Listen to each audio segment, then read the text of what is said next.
Hi and welcome to my vlog. बात करते हैं इस मेकअप की। तो सच बताऊं, इतनी गर्मी में अगर आप लोग कोई बेस्ट मेकअप यूज़ करना चाहते हैं ना, तो लिटरली वो ये है। मैंने आई1 का लूज़ पाउडर यूज़ किया, वो इतना मज़े का है ना। मतलब मैंने कोई बेस, कोई कंसीलर, कुछ यूज़ नहीं किया। सिर्फ और सिर्फ मैंने लूज़ पाउडर लिया और उसको अच्छे से अपनी स्किन में ब्लेंड कर लिया। सच बताऊं तो इतनी गर्मी है और इस गर्मी में शादी अटेंड करना मेरे लिए बहुत ज़्यादा खतरनाक है।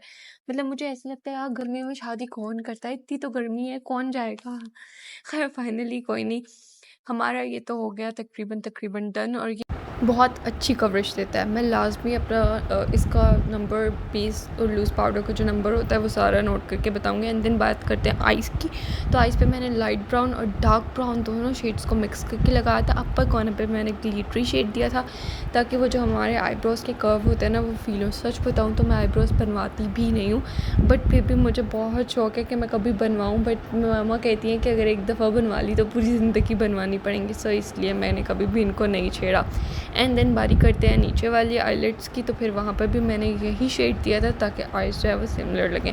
आई नो मेरा ड्रेस गोल्डन एंड ब्लैक है, बट मैं ये मेकअप क्यों कर रही हूँ ये आप लोग को लास्ट में जाके पता चलेगा। सबसे पहले बात होती है आइज़ की बेस बनाने की। तो वो बनाने के लिए आप जो हो हमेशा डार्कर शेड यूज़ किया करो, मीन्स ऐसा शेड जो आपके आइज़ के साथ सूट भी कर जाए। एंड देन बाद में आप उसको मिक्स कर लिया करो किसी और शेड के साथ। जैसे अब जो है मेरी बारी आती है ब्लैक शेड की, तो मैंने उसको आराम से इसी ब्रश के साथ जो है वो लगाना स्टार्ट किया था। सच बताऊँ तो ये वाला ब्रश इतना मज़े का है कि मैं इससे अपना पूरा मेकअप कंप्लीट कर लूँ। ये बहुत ज़्यादा लाइट लाइट ब्लैक हो रहा था, तो फिर बाद में जो है मैंने थोड़ा डार्क ब्लैक लिया था। आप लोग मुझे बताओ कि क्या आप लोगों को ये गर्मी की शादी पसंद है? मतलब किसका दिल करता होगा जाने का भी। खैर फाइनली इसके ऊपर मैंने लगा लिया था ग्लिटर। एंड देन बारी आती है हमारे आगे के मेकअप की। सो मैंने लिया था ये वाइट पेंसिल और जल्दी से इसे अपने आईज में लगा लिया था। मुझे लगता है इसके बगैर आपका मेकअप अधूरा होता है। खैर लाइफ में मैंने कभी काजल भी ट्राई नहीं किया था, लेकिन ट्राई करने के बाद सच बताऊँ तो वो भी बहुत मज़े का लग रहा था। तो आप लोगों को हमेशा ऐसी कंफ्यूजन होती होगी, बट कभी कभी कुछ चीज़ें अपनी उससे हट के भी कर लेनी चाहिए। जैसे आप लोग का कुछ दिल होता है, आप लोग कहते हो ये चीज़ सूट नहीं करी, दिन आप लोग वो चीज़ करते हो और आपको बहुत अच्छी लगती है। इस तरह से मेरे साथ भी कभी कभी होता है। कुछ चीज़ें मैंने जो बिल्कुल नहीं की हुई, अगर मैं कभी लगा लूँ अपनी आईज के अंदर ब्लैक शेड या पर्पल शेड या कुछ, तो फिर मुझे लगता है अरे यार ये भी तो अच्छी लगती है, इसमें क्या डिफरेंट था, इससे ट्राई क्यों नहीं किया। खैर फाइनली कोई नहीं, हमारी वाइट जो है ये कंप्लीट। देन मैंने लाइनर कंप्लीट किया, और लाइनर सच बताऊँ तो मैंने अब लगाना स्टार्ट किया। इससे पहले मुझे लाइनर लगाने में बिल्कुल कॉन्फिडेंस महसूस नहीं होता था, हालांकि मैंने इसकी डिग्री ली हुई है, बट फिर भी सच बताऊँ तो मुझे बिल्कुल नहीं पसंद। मतलब मुझे डर लगता है कि एक आंख छोटी और एक आंख बड़ी ना हो जाए। लाइनर ही सारी गेम बदल देता है आपके मेकअप की। एंड फाइनली बारी आती है लैशेस की। तो लैशेस की स्टोरी ये है कि मैंने अपनी ज़िंदगी में पहली दफ़ा सोचा कि यार चल मेरा लैशेस लेते हैं। एंड मैं भागती भी गई और लैशेस लेके आई, और मुझे नहीं पता था कि लैशेस किस टाइप की लेनी होती है या कुछ भी। हाँ, ये लैशेज़ बहुत अच्छी थी। मैं सच बताऊँ तो वेस्ट हो गई है, बिकॉज़ मैंने ग्लू अच्छी नहीं ली थी। मुझे सच में नहीं पता था। ये मेरा फर्स्ट एक्सपीरियंस था, बट लास्ट एक्सपीरियंस था। इसके बाद मैंने हमेशा अच्छी क्वालिटी की ग्लू लेनी है और कभी भी शॉपकीपर की नहीं सुननी। ख़ैर फाइनली मैंने न्यूड लिपस्टिक लगाई थी, बिकॉज़ मैं जो हूँ स्मोकी मेकअप कर रही थी। दैट्स व्हाई मैंने जो है लिपस्टिक न्यूड ही चूज़ की थी। एंड देन मैंने आईज के परफेक्ट करने के लिए जो लिड्स होती हैं आईलिड्स, उसके ऊपर जो है वो ब्लैक पेंसिल फेर दी थी, बिकॉज मुझे लाइनर से सच बताऊँ तो डर लगता है। देन मैंने अपनी पूरी की पूरी ज्वेलरी उतारी, और सच बताऊँ तो ज्वेलरी उतारते हुए जितना रोना आ रहा होता है ना, बस ना पूछो, specially nose ring. And then मैंने यहाँ से मेकअप को फिर से फ्रेश किया, वही लूज पाउडर लगा के। यार आप लोग सच बताना कि आप लोग को ये लूज पाउडर अच्छा लगा या नहीं लगा। सच बताऊँ तो ये बाय करना मतलब आपकी पूरी ज़िंदगी के लिए आसानी पैदा हो जाती है। और आप ऑफिस गोइंग हो, आप कॉलेज गोइंग हो, आपको बिल्कुल फेस पे ऑयल नहीं आता, कुछ नहीं आता, बिल्कुल फ्रेश फेस लगता है। एंड फाइनली मैंने जो ये है ये झुमके लिए थे, ये झुमके मैंने अपनी शादी से पहले लिए थे, आई थिंक 1 साल पहले या 2 साल पहले, और मैंने तब से रखे हुए थे कि हैवी हैं और मैं नहीं लगाती। और अभी भी ये डिस्कशन हो रही थी कि हैवी हैं और मैं नहीं पहनती। एंड देन मैंने दिल को समझाया और मैंने पहन लिया। खैर अब तो इनका ट्रेंड भी चल रहा था, तो मैंने कहा चल मैं रापुटा और पहन ले। और उस टाइम पे भी ये झुमके 600 के थे, अब तो मेरे ख्याल से ज़्यादा के होंगे। खैर फाइनली ये मैंने लगा लिए थे। एंड देन ब्लशन भी, जिसके बगैर आपका मेकअप बिल्कुल अधूरा अधूरा लगता है, वो भी। एंड देन मैंने आईज के कॉर्नर्स पे जो है वो थोड़ी ग्लिटरी शेड दी थी। और जो ये हमारी अपर कॉर्नर होता है उसके अंदर मैंने सोचा था कि मैं मिस रोज़ का ये लगा लेती हूँ फाउंडेशन, जो इसका इनका ग्लिटर होता है यार, वो इतना मज़े का होता है ना ग्लिटर, कि बस ना पूछो। ख़ैर फाइनली मैंने अपने ब्लशन को भी रिफ्रेश किया था, बिकॉज़ मुझे थोड़ा कम लग रहा था। मीन्स जब आप शादी पे जाते हो इतनी सारी लाइट्स होती हैं, तब आप लोग को समझ आता है कि आपके मेकअप पे फ़ील भी नहीं हो रहा भाई, ये क्या हो गया हमारे साथ। एंड फाइनली मेरा लुक चेंजिंग यहाँ से स्टार्ट होती है। मैंने अपनी ज़िंदगी में पहली दफ़ा सोचा कि ये नोस्पिन और रोज़ रिंग से हट के मैं ये लेती हूँ और इसको ट्राई करके देखती हूँ। मुझे ये इतनी पसंद आई है कि मैंने इसको 2 कलर्स में लिया था, एक गोल्डन और एक सिल्वर। ख़ैर आप लोग बताना आप लोग को ये कैसी लग रही है। एंड देन मैं हो गई थी तकरीबन रेडी, और देन मैंने हाइलाइटर लिया और उसे अच्छे से लगा लिया। हाइलाइटर के बाद ना आपका मेकअप कंप्लीटली डन हो जाता है। एंड देन बारी आती है हेयर स्टाइल की। बालों का मामला तो मुझसे पूछो ही मत, मतलब कभी कभी मुझे कुछ समझ नहीं आता कि यार इन बालों का क्या करना है। एक तो यार मेरे बाल बहुत टूटते हैं, इतने टूटते हैं बहुत, और ऊपर से मतलब मुझे स्ट्रेट करती हूँ तो भी मुझे डर लगता है कि कहीं यहाँ खराब ना हो जाए, इसलिए मैं कहती हूँ जैसे हैं वैसे रहें, बस इनको स्ट्रेट नहीं करना, इनको आयरन नहीं करना, इनको कुछ नहीं करना।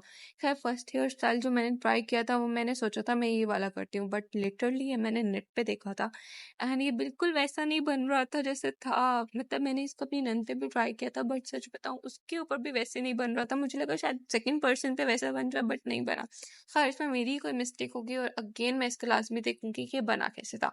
एंड देन बारी आती है दूसरे हेयर स्टाइल की। इसको मैंने इतनी दफ़ा ट्राई किया था, लिटरली मुझे कुछ होने लग गया था कि मेरा मतलब इतने स्टाइल से ट्राई कर लिया फिर भी तुझसे नहीं बनता।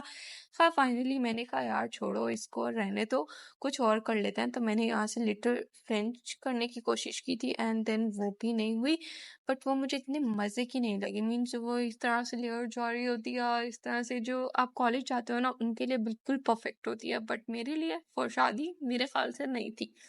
खैर फाइनली मैंने इतने हेयर स्टाइल इस वीडियो में ट्राई कर लिया ना कि मैं अगर हेयर स्टाइल वीडियो बनाऊँ ना तो पूरी वीडियो यही डाल दूँ, बट मैं ऐसा करने वाली नहीं हूँ, तो घबराने की बात नहीं है। फाइनली ये देखें, ये वाला हेयर स्टाइल भी कुछ ज़्यादा खास नहीं लग रहा था, स्पेशली इस लुक के साथ तो बिल्कुल भी नहीं। देन मैंने इसको खोला और फिर मैंने दूसरा हेयर स्टाइल ट्राई।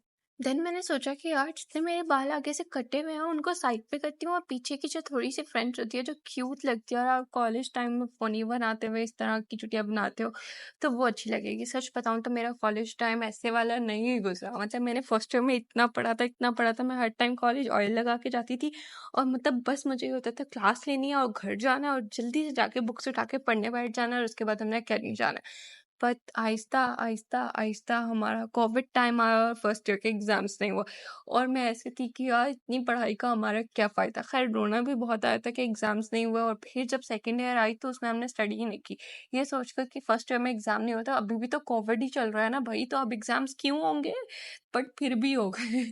पर वो वाला टाइम बहुत बुरा था जब मैंने 1 महीना लगाया था, और 1 महीना में बगैर से मतलब थोड़ी देर सोती थी और बस पढ़ती रहती थी, और फिर जो नंबर आए थे ना, बस ना पूछो, मतलब बहुत रोना आया था। खैर क्योंकि फर्स्ट के नंबर भी उसी में इंक्लूड हो गए थे जितने हमने उसमें लिए थे, तो भाई आप मैथ्स में अच्छे हो तो आपको कुछ ना कुछ गुजारा हो जाता है। तो मैथ्स में अच्छी सी, अल्लाह का शुक्र है अल्लाह ने मुझे बचा लिया, और मैथ्स की वजह से मेरे नंबर थोड़े हो गए ज़्यादा।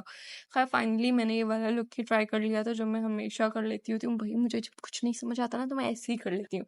फाइनली हमारा ये हो गया था, एंड मतलब मैं इसको रोकती हूँ कि भाई ये पेन को मुंह में डाल के नहीं खोलते होते, हाय हाय कितने जम्स होते हैं, बट लिटरली जब मेरा दिमाग काम नहीं कर रहा होता तो मैं ऐसी ही हरकतें कर रही होती हूँ जो मुझे किसी और के लिए मतलब अनकंफर्टेबल और हाइजेनिक लग रही होती है।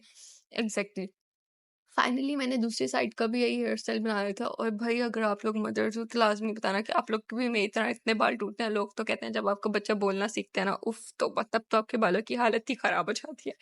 खैर अल्लाह ना करे ऐसा कभी हो, बट लिटरली लिटरली लिटरली मैं दुआ करूंगी कि मेरे बाल अच्छे हो जाए। और अगर आप लोग के पास कोई बेस्ट ऑयल है तो मुझे लाजमी रिकमेंड कीजिएगा। खैर फाइनली हमारा जो है ये कंप्लीट हो गया, एंड देन इस हाईलाइटर की बात करी थी मैं, ये मिस रोज का है, और इसके बाद आई मेकअप इतना अच्छा हो जाता है बहुत, क्योंकि मैं अमारा की वीडियोस बहुत ज़्यादा देखती हूँ, तो मैंने उसको देखा था ये वाला आई मेकअप, और उसके बाद इतना सूट कर रहा था, खाली उसने हाइलाइटर लगाया था, तो मैंने कहा यार चल बहन तू भी एक दफ़ा ट्राई कर ली। फाइनली, और अगर मैं सच बताऊँ तो मैंने ये वीडियोज़ अमारा की वीडियो बनाकर ही देखना स्टार्ट की थी जब वो वॉइस ओवर करती थी। ख़ैर वो स्नैपचैट पे ही टोटल वॉइस ओवर करती है और टोटल सब कुछ करती है, बट लिटरली मेरे पास इतना टाइम नहीं होता कि मैं स्नैपचैट पे बैठ के थोड़ी-थोड़ी क्लिप्स रिकॉर्ड करूँ। एंड देन मेरा मेकअप जो है वो कंप्लीटली डन हो गया था और मैं ओरिजिनल में ही जो है वो प्रेफ़र करती हूँ खुद को रिकॉर्ड करना। Finally I am ready. And भाई इसको कैसे भूल सकते हैं, यही तो मेन जान है इस मेकअप की, क्योंकि हमारी लैशेस तो लग ही नहीं है तो चलो मस्कारा ही लगा कर देख लेते हैं। एंड यार आप लोग मुझे बेस्ट मस्कारा भी बताना कि जिससे मतलब आपकी लैशेस बड़ी लगती हैं और आपको एक्स्ट्रा लैशेस की ज़रूरत ना पड़े। एंड यहाँ पर जो है मेरे मस्कारे की जो है वो सत्यानाश हो गई थी, मेरे आई मेकअप थोड़ा सा ख़राब हो गया था, फिर मैंने उसे बाद में सेट कर लिया। मैं सच बताऊँ तो मैं उन लोगों में से हूँ जो शादी से पहले किसी की भी शादी पर नहीं चाहते थे। मतलब लिटरली मुझे अगर कोई कह देता था ना कि इसकी शादी है तो मैं कहती थी भाई हमारा क्या काम। इवनली हमारी मम्मा ने हमें कभी नहीं कहा कि चलो भाई तुमने इसकी शादी पर जाना है और तुमने उसकी शादी पर जाना है, बिकॉज वो कहती थी पढ़ो पढ़ो पढ़ो। फाइनली जो है हमारा मेकअप जो है वो तकरीबन डन हो गया। एंड आप लोगों ने कमेंट करके बताना है कि मेकअप कैसे लगा। एंड यहाँ पर हुआ था मेरे साथ दुख यार सीन, अब समझ नहीं आ रहा मैं कैसे एक्सप्लेन करूँ, बट लिटरली मेरी नोज रिंग रास्ते में ही गिर गई, फिर मुझे पता ही नहीं है वो कहाँ है। And these are the decorations यार। फाइनली मैंने यहाँ पर खाना खाया, खाना खाते ही मेरी तबीयत इतनी ख़राब हो गई, मुझे वोमिटिंग स्टार्ट हो गई, मैंने घर भागने की कि मतलब मुझे ऐसे लग रहा था मेरी अभी वोमिट होगा और बस मेरी हालत ख़राब हो जाएगी और मुझे अभी कुछ हो जाएगा। मैं घर आके इतनी देर रोई, मैंने कहा भाई मेरे सर में दर्द हो रहा है मुझे कुछ हो गया है, मैं मर जाऊंगी कुछ भी खैर फाइनली बाद में खैर तबीयत सुबह तक ठीक भी हो गई थी। यहीं पे करती हूँ व्लॉग को। एंड अल्लाह हाफिज़, टेक केयर। एंड आप लोग हमेशा खुश रहें, मेरे लिए बहुत सारी दुआएं कीजिएगा और इस व्लॉग को लास्ट तक देखने का thank you, bye bye and subscribe.